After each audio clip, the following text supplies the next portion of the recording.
One of the things I believe I'm alive for is to help people like yourself to know who the Father really is, and thus to know who you actually are, your truest, authentic nature.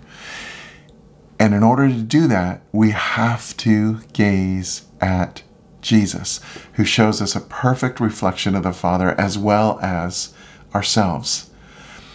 And so today, we want to look at a Father who doesn't shame us, one who doesn't add blame and condemnation, but rather one who sees his glory in you. Let's look at a story of Jesus to see why this is true.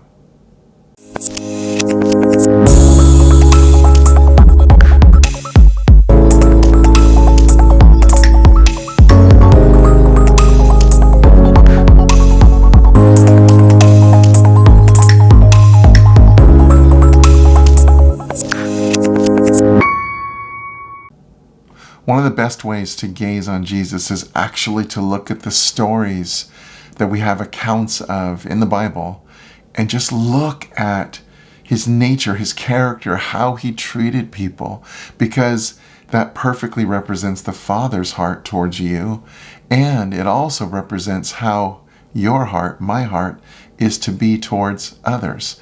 And so in this encounter, this is in John chapter 4, Jesus meets this woman at a well. Specifically, it's called Jacob's well, and that's pretty significant also. But first, why is it just this one woman at a well? Well, she's coming in the middle of the day. It's hot. Nobody's coming at that time of the day from her village. Why would she go then? Because she doesn't want to be around other people, because those other people are shaming her. Her life, you can tell from this encounter and from things that Jesus brings up, that her life is a mess. She's had 5 husbands, and the man she's living with isn't her husband. Something has happened in her life, and this is not judging her at all. This is saying, people, when you see things about their lives that look disjointed, that look tattered, it's because there's something inside that is. And Jesus is going to get to that place and help this woman, not shame her, because he never shames. He doesn't shame you. He doesn't shame me. He restores all things, all people, because this is also the heart of the Father. So in this story, this woman who we only hear about as, we never hear her name in this story, but later tradition tells us that the church named her Fotini, which actually means enlightened one. And that makes perfect sense, because in this story, you're going to see just how enlightened she was. She comes, Jesus had already sent his disciples away to get some food, I believe, to have this encounter with this woman. And she comes. She's a Samaritan. That means half Jew, half non-Jew. That was something that the Jewish people looked down on, a half-breed, if you will. She was a woman, which means that Jewish men would not be associating in the same way, would also be the culture would be looking down on as somehow less than. And none of these things are true, but it's what culture does. Culture has to decide who's up, who's down, who's more important than someone else. And Jesus' life came to show us that all of us have equal worth and dignity and value, because that's how the Father made us. But because culture had brought us in such a different direction, he had to come and show us the Father. So to this woman, he encounters her at Jacob's well. Why is Jacob's well important? Well, if you have to go back to the Old Testament to see this story. And Jacob deceives his father into receiving his older brother's inheritance. He obtained a blessing, an inheritance, by pretending to be someone else. Why is this significant? Because this well is representing an old system, an old way that was never God's way, but it was humanity's way. It was our fallen way. of thinking we needed to do something to get an inheritance from God. We needed to be something other than we were for God to somehow, we could trick God into giving us an inheritance. Well, Jesus came to show us, no, the inheritance, first of all, is me, Jesus says. It is the Father himself is your inheritance, and it isn't anything you work for, and you don't have to deceive anyone, and it's a gift for you, and you get to be yourself the way God created you. You don't have to be anyone else, and you are already enough. All of these things are wrapped into this amazing story, because he meets this woman at this well. She's going there to retrieve water. And he says, first of all, hey, would you get me some water? She's like, why are you even associating with me? And you see, he's already engaging her and letting her know, you have dignity, you have worth. But then he speaks to her about living water. He says, you drink from this well again, you're going to keep getting thirsty. He's not talking about physical water. He is talking about this experience of going to a well of trying to be good enough. And he's saying that's never going to satisfy. So he talks about living water. She's like, yeah, give me this living water where I don't have to keep drawing from this well here. And Jesus says to her, I am the living water. Drink from me.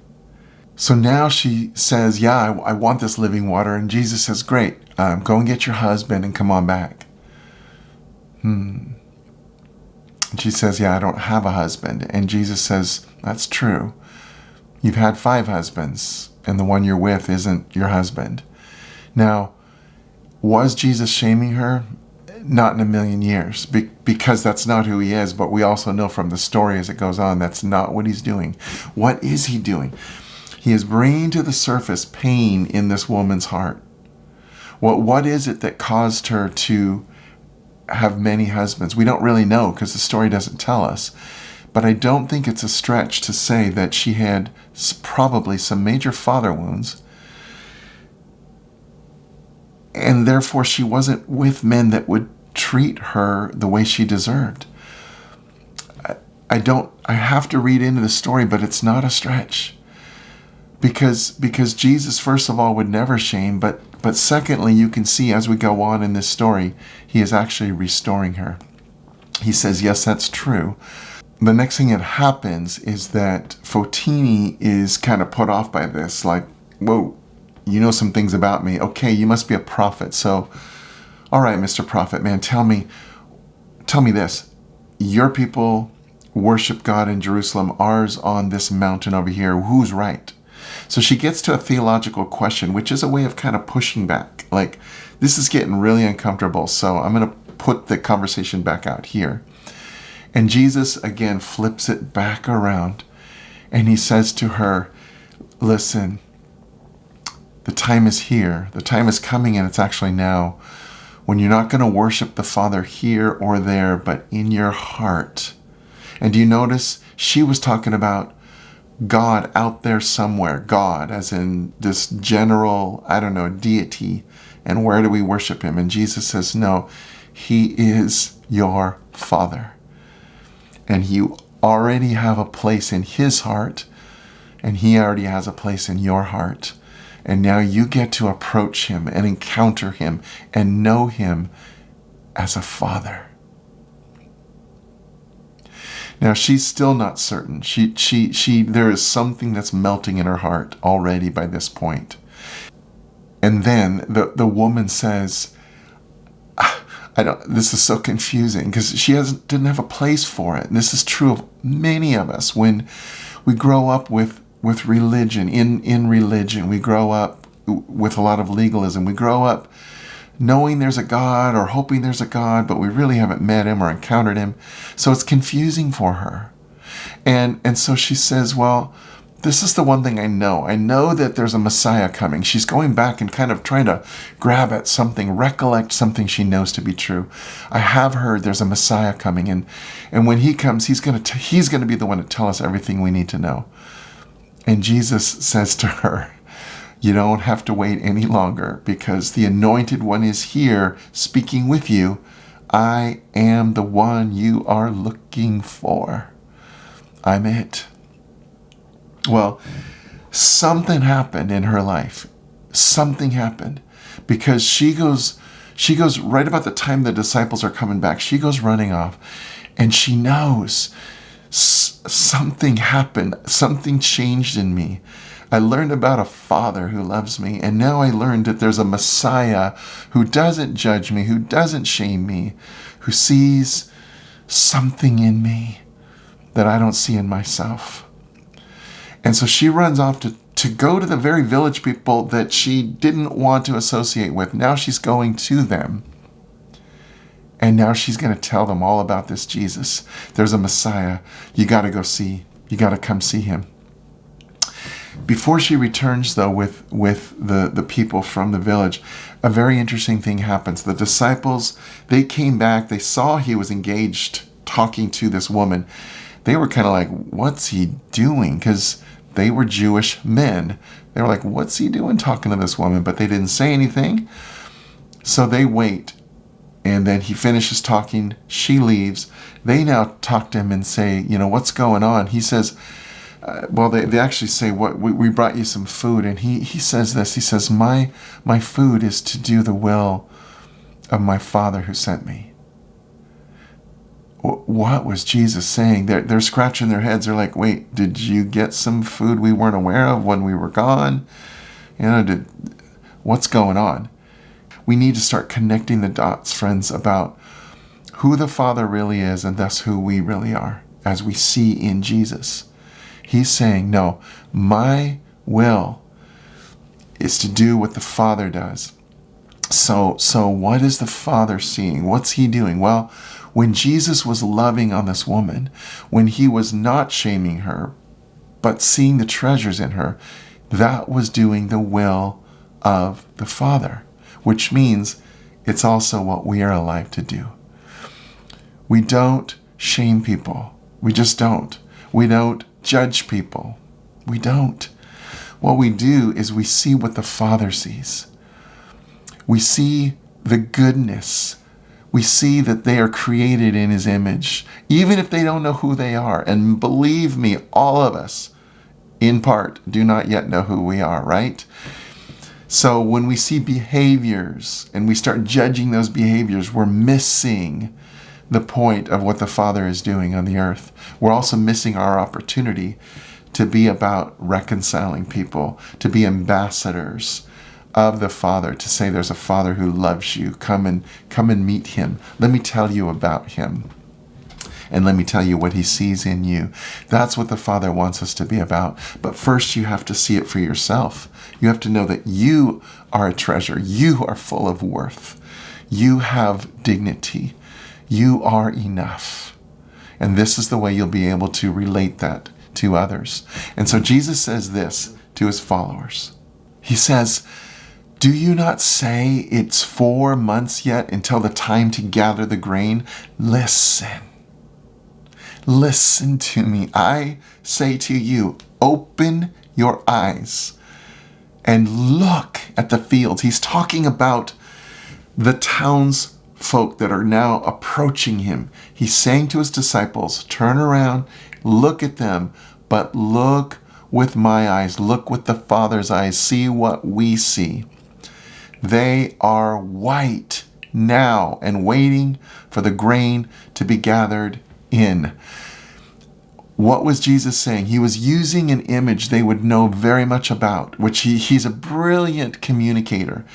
He's using a picture of these golden fields with the sun glistening on them, and they are, boom, when it's ripe, harvest time, they are literally glowing in the sun at certain points of the day. That's what he's telling them, is you have to see what I see.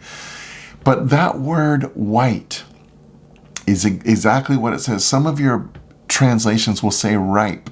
And I understand that, but that's actually the translators giving you their interpretation of what they think the word white means. But Jesus said the word white. It's this Greek word leukai, which means white, bright, brilliant. And it's the same word used in the book of Revelation when the Apostle John turns and sees the glorified, risen Jesus and says that his head and his hair were as white as wool, or white as snow, bright white. What is Jesus saying? He is saying that God has already created all of humanity in his image, and they carry his glory. Jesus is saying, you must see what I see, or you will not treat people the way I do. If you see people as less than, if you see them as having less worth, less value, less dignity, then no matter what your face you put on, or no matter what you try to pretend, they will see that through you. You will not be able to love people into my kingdom. You will not be able to share with them who they are if you can't see it. You're going to have to see the brilliance in them, the glory in them, which means, friends, you first have to see it in yourself. You have to believe this. The glory, what does glory mean? It does carry that sense of worth. It carries that sense of value. What is that value? Being created in the image of God, the great I am, the one who shares his nature with you, the one in his glorious image you were created. God actually calls you his letter. He's communicating his own worth of who you are through you to others. He also calls you his poem. He says you are God's workmanship, created in Christ Jesus to do good things. That workmanship, that created in God's image, that workmanship is the word from poema, poem. You are God's poem to the world. You are his picture. And so therefore you have to have the accurate picture of yourself. So this is why Jesus uses this whole opportunity, this encounter, not only to restore this woman back to her amazing self, so much so that she goes and grabs others. She's the New Testament's first evangelist. And how was she evangelized? By love. How was she evangelized? By someone seeing the treasures, Jesus seeing the treasures in her. And so not only is that happening, but in this same story, then Jesus is turning around to his followers and using this as an illustration to them and saying, I need you to see what I see because it's what the Father sees. Because honestly, religion, upbringing, culture had taught them something very different. And Jesus came to undo things like our biases, our racial discriminations, all the different ways that we try to determine who has more value, who has less value. Jesus said, you got it wrong and you have the wrong Father. You need to see the Father who sees every single person as created perfectly in his image. And that word perfect is hard for us to see. There's a scripture that says, be holy as I am holy. Be perfect as I am perfect. That word does not mean to be without fault. It means to live according to your original identity. That's the word tamim in Hebrew. He says you need to know that I created you perfectly in my image. The Father always knows who he is. I am who I am. I am full of love. I am full of light. I am full of mercy. I can be no other than who I am. I will not change. And he says to you, you were created by me perfectly in that same image of love, of light, of mercy, of compassion. Be who I created you to be.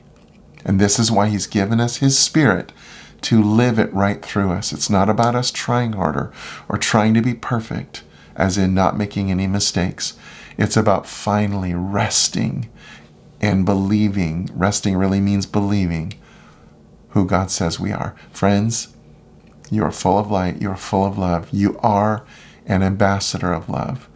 And now see with the eyes of Jesus, see with the eyes of the Father the glory he sees on each and every child he has created.